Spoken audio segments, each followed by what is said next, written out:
A stone from a boy in a wool cap smacked the dirt at David's feet, hard enough to split the morning silence. Badger, that's what you are. Digging a hole to hide in like a badger before the snow. David didn't lift his eyes. His shovel bit again into the half-frozen earth, with a sound like a dull axe. By noon, the valley murmured it.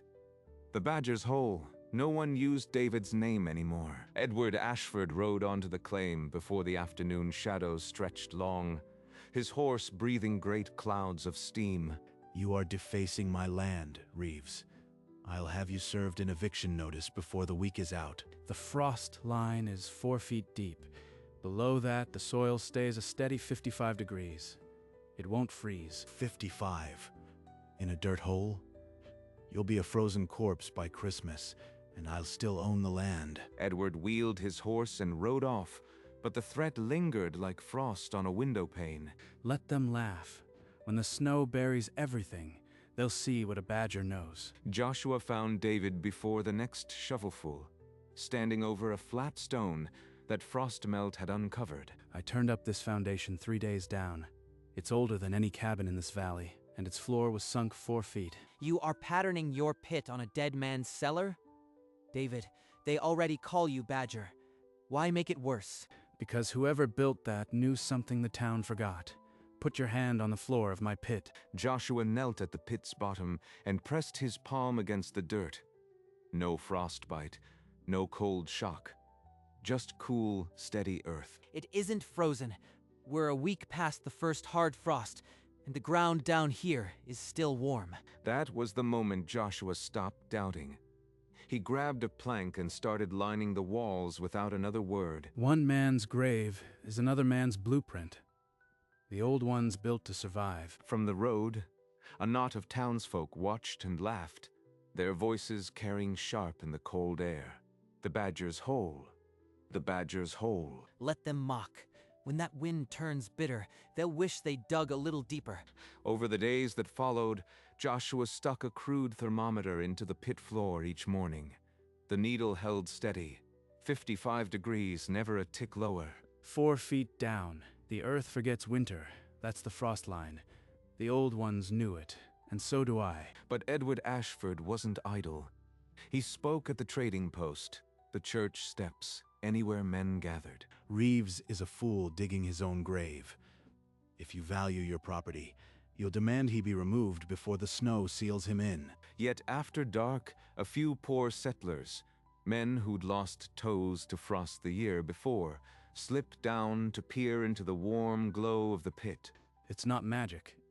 It's the earth's own heat, stored deep and slow. No fire needed. Looks like the Badger's Hole has a few believers now. Believers or not, the cold will do the convincing. By the time the last plank was nailed, and the low roof set flush with the ground, the pit was a room buried in the earth, waiting. The first real snow was still a week off, but David could feel winter pressing against the sky like a held breath. The snow came early that year, light at first, dusting the low roof so it vanished into the white ground. By noon the next day, a paper was nailed to the oak at the claim line, an eviction notice signed by Edward Ashford. David tore the page from the tree and stared at the wet ink. His expression never flickered. He held the paper to a lantern flame inside the pit. It blackened and fell to ash. You are burning a court order? That's direct defiance, David. The snow will be my court. Once it falls, Edward can't touch me. Let him try. And if the snow doesn't come before the law does? It will. The earth knows it, 4 feet down. It's already holding steadier than any fire. I am not leaving. So David Reeves became a squatter on land he couldn't own, in a hole the town mocked, waiting for a storm they all feared. And when it comes, they'll understand why a badger digs deep. The cold snap hit like a thrown knife. By the third morning, water pitchers cracked and frost crept inside blankets. Mr. Ashford, the pit holds steady at 55 degrees. No fire, no frost. You could learn. Learn from a ditch. Reeves is a squatter. Tell him 3 days, or I'll drag him out. After dark, thin figures found the low door, Lumbermen, field hands, a widow with 2 children. Below the frost line, earth never freezes. Dig deep, roof low, snow becomes a blanket. The first blizzard swallowed the roads before Edward's 3 days expired. A white wall howling inside the pit. The wind screamed above, but the lantern flame barely flickered. Snow's piled 3 feet above us, and I still can't feel a draft. The old ones built for this. The earth remembers. So will the town. When the storm broke, the pit was a warm pocket. A few whispered, but Edward's voice still shouted over them. The cold snap refused to lift. Snow fell again, burying the pit's roof until only a dark lip remained above the drift. You never talk about before, David. What made a man dig his home into cold dirt? My wife, Mary. She died of lung frost 2 winters back. I couldn't keep her warm enough. I swore I'd never lose anyone else to the cold. The earth doesn't forget, and neither do I. So all of this, it was for Mary. If the ground can hold her memory warm, maybe it can hold me. Outside, the snow packed deeper. Every other home burned wood like a dying man gasping for air. Edward's great house will eat a forest before spring, and still his windows will frost. He'll never admit you were right, even if he's freezing. He doesn't have to admit it. The cold will do the admitting for him. By noon, the sky bruised purple and the wind fell deathly still. A warning every soul in the valley understood. Men abandoned their work and scrambled to brace roofs and stack firewood before the first flake fell. That stillness is a pressure drop. A storm's coming that'll bury cabins to the eaves. We seal every seam tonight. With numb fingers, they worked by lantern light, packing wet clay and moss into each crack of the door. You really think snow piled above us will keep us safe? Below, the earth holds its heat. Above, deep snow will trap it like a second roof. Together, it's a fortress winter can't crack. At the Ashford house, Edward stood on the high porch, studying the black horizon, and laughed. Let the badger shiver in his ditch. My walls have stood for 24 winters. Inside, the first freezing draft slipped under the front door and coiled around his ankles. He'll remember that laugh when the cold finds him. The blizzard struck without warning, a wall of wind and ice so dense it erased the sun. The valley disappeared in minutes. Inside the pit, the roar was a distant thunder. David and Joshua sat in the lantern's amber pool, listening for the silence that meant trouble. There. Can you feel it? Cold air sneaking in by the door. That's a pressure leak. The wind is pushing snow into the seam. Help me plug it. He ripped cloth from his own coat and forced it into the crack, his breath fogging in the sudden draft. The storm is a patient enemy. It probes every weakness. I just need to be more patient. In the village, a cabin's roof buckled under the weight. A family huddled as the ceiling split, spilling snow and terror. At the grand house of Edward Ashford, the cold was winning. The fireplace devoured wood but gave no comfort. Ice spread from the windows inward. How deep is it now? The snow must be at the roof line. It's burying us, Joshua. And that's what will keep us alive. Trust the earth. The storm reached its full fury, a white hammer pounding the valley without mercy. The world outside had become a frozen void. I was wrong, David. I called it a dead man's cellar. But this is a sanctuary. The badger's hole, they called it. But the badger knows the earth. It doesn't mock. It survives. Outside, a child's wail rose sharp, then vanished under the roar. In the cabins, frost crept over sleeping faces. At Edward Ashford's manor, a water pipe burst with a crack that echoed through empty halls. The spray froze before it hit the floor. 24 winters, and my house is breaking. What have I built that can't stand? The fire in his hearth was a dying star. Ice filmed the windows, and the wind whistled through the walls as if the house were hollow. 7 feet of snow buried the valley, swallowing cabins to their roofs. Only the pit was a pocket of warmth in the endless white. Can you hear it? The wind is fading. It's like the earth swallowed the sound. That's the snow blanket. It's sealing us in.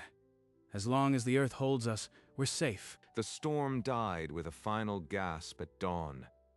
In its wake, an ocean of blinding white covered every landmark. David clawed through the snow, plugging the doorway, and emerged into a world that had forgotten shape or sound. To Joshua, behind him, we need to check the town. That silence is the sound of people freezing. They waded through drifts that reached their chests. Cabins were tombs, doors frozen shut, windows white as gravestones. At the Ashford Manor, the silence was deeper. No chimney smoke, no light. The great house sat lifeless as a frozen beast. David forced the door and found Edward slumped near the dead hearth, ice in his beard, eyes barely open. I can't. My hands. I can't feel my hands. Get up, Ashford. The Badger's hole still has room. With Joshua's help, David half-carried the man who had sworn to evict him through a tunnel of snow into the warm earth. The pit accepted them all. As Edward's shivering subsided, he looked at the earthen walls with hollow eyes. How is this possible? There's no fire big enough to keep a hole in the ground warm. The earth is the fire, Ashford. Down here, below the frost, it never forgets its heat. Word spread through the frozen valley. Footsteps in the snow led only to the Badger's hole. There's room if you breathe in. The floor is warm. Just sit anywhere. The pit now sheltered a dozen souls. Lumbermen, a widow and her children, all huddled in earth's steady warmth. He had called it a ditch. Now it saved him. Shame and relief tangled in his chest. Ashford wanted to evict you. Now he's your guest. What happens when the snow melts? The snow will melt, but the earth will still be here. So will we. For the first time, Badger's Hole wasn't an insult. It was the only address that meant survival. David saved my life, but the land is still mine.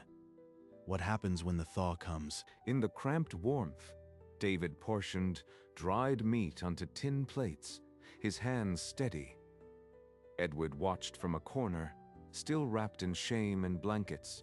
Eat. We'll need strength to dig out. The snow won't melt for weeks. Reeves, I was wrong.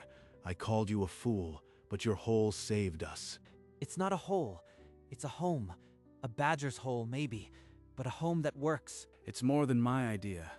I found a foundation stone, older than any cabin here. Something else was here first. Edward's hand froze above his plate. The mention of ancient stone stirred something behind his frost-rimmed eyes. Ancient stone? You mean ruins on my land? I found one block, but the way the soil lies, there could be many. A whole settlement, maybe. Joshua exchanged a glance with David.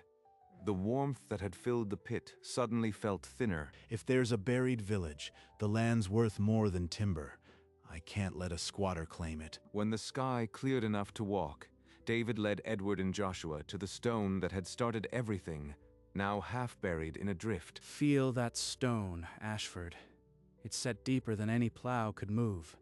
There's a whole village beneath your feet. A village? You've seen more of these stones? David pointed to faint depressions in the snow, the ghost outlines of old pits hidden across the field. This land was settled long before any of us.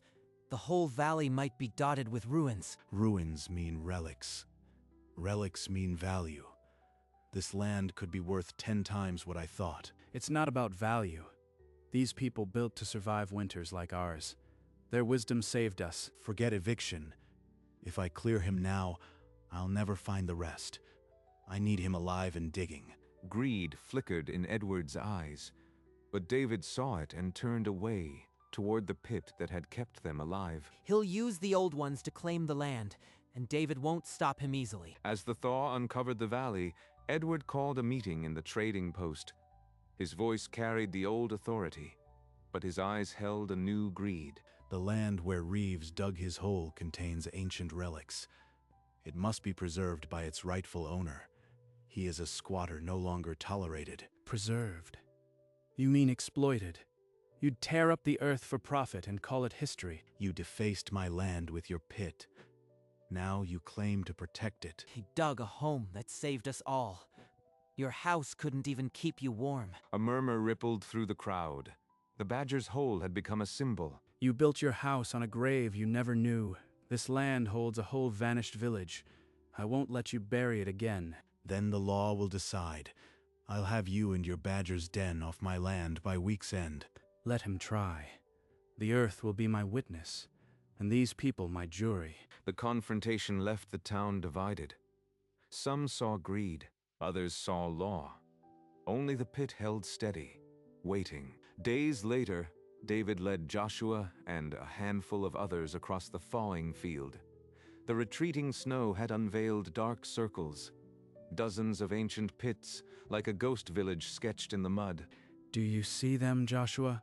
This whole valley was a settlement. They built pits just like mine, and they survived. A whole town, buried and forgotten. This changes everything. Word of the discovery reached Edward before sunset. He came down the path with a face that fought between greed and panic. Reeves, perhaps we were hasty. If you stay quiet about these ruins, I'll let you stay in your hole. No eviction. Quiet? You want me to bury the truth like these stones were buried. I won't trade a home for a lie. You are a fool. The Historical Society will swarm this valley. We could both profit. Profit? I built this to save lives, not to sell history. The town deserves to know. The few who had followed David watched in silence. But they were no longer silent when they returned to town. By the next morning, the badger's hole was no longer a joke. It was the doorway to a past that Edward Ashford could no longer lock away. Desperate, Edward gathered the townsfolk again, his voice sharp. "Those circles are just frost cracks," he insisted. "Nothing but natural stone." Then explain this. I pulled it from the earth below your feet. The old trader stepped forward, a magnifying glass in his trembling hand. He turned the bowl in the pale light. This was shaped by hands that knew this valley before any of us. It's not a rock, Ashford. It's a relic. That belongs to the land, to me. No, Ashford.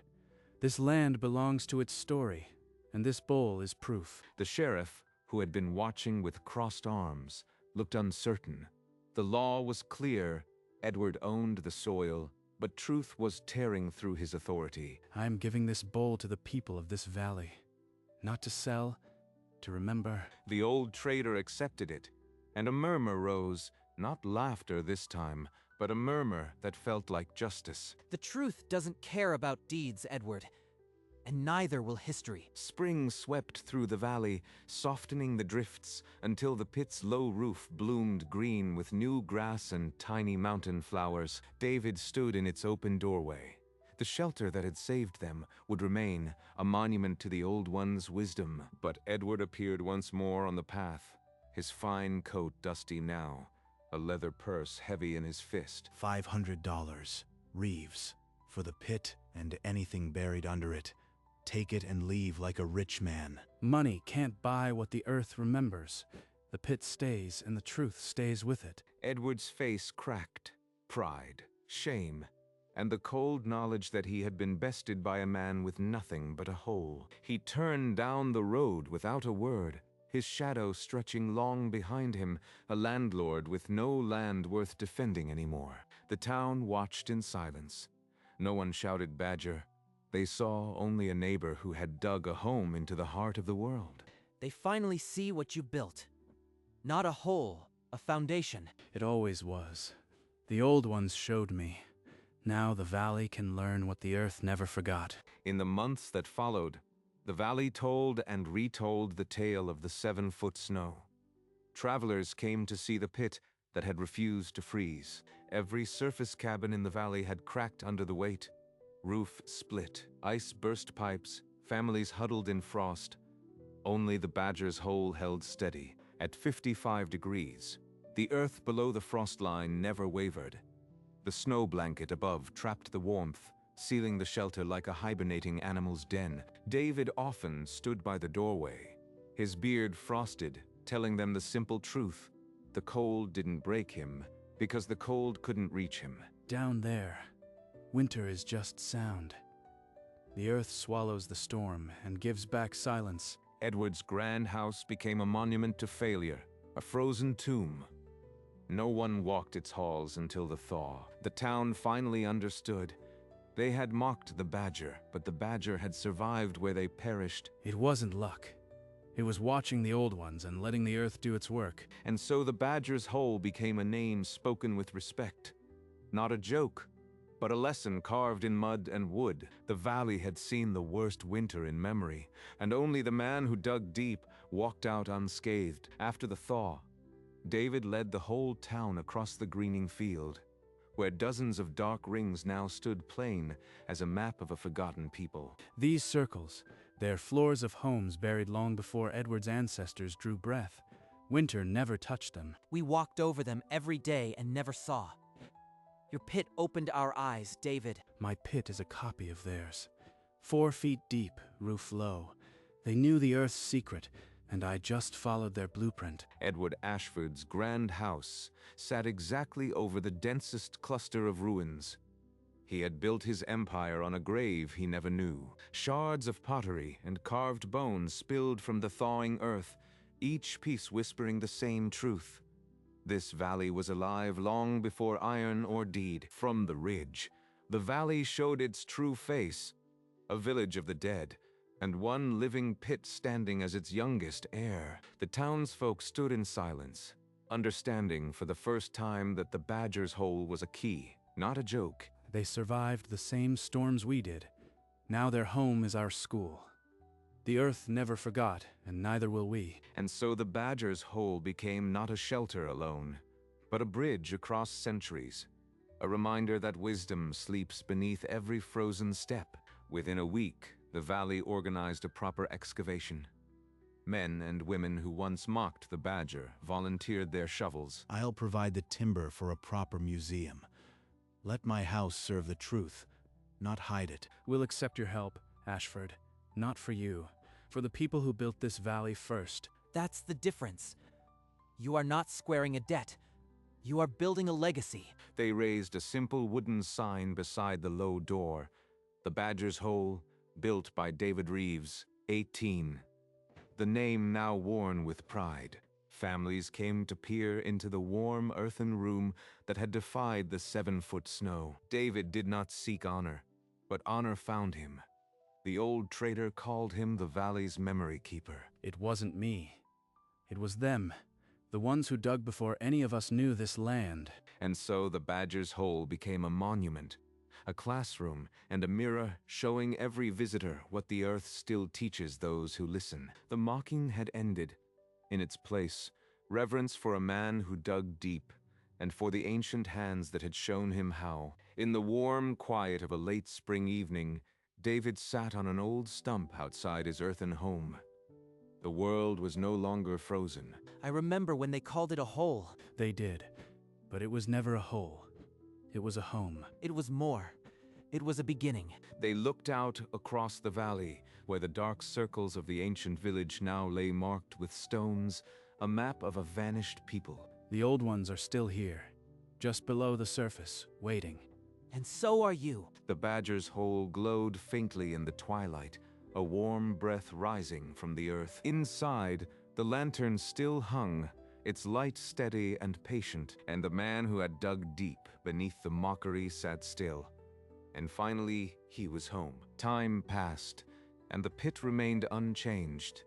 A low door into the earth, patient as the stone that taught it. David grew old, but each winter he still descended those earthen steps into the shelter that asked for nothing. Mary, I kept them warm. The earth did what I couldn't before.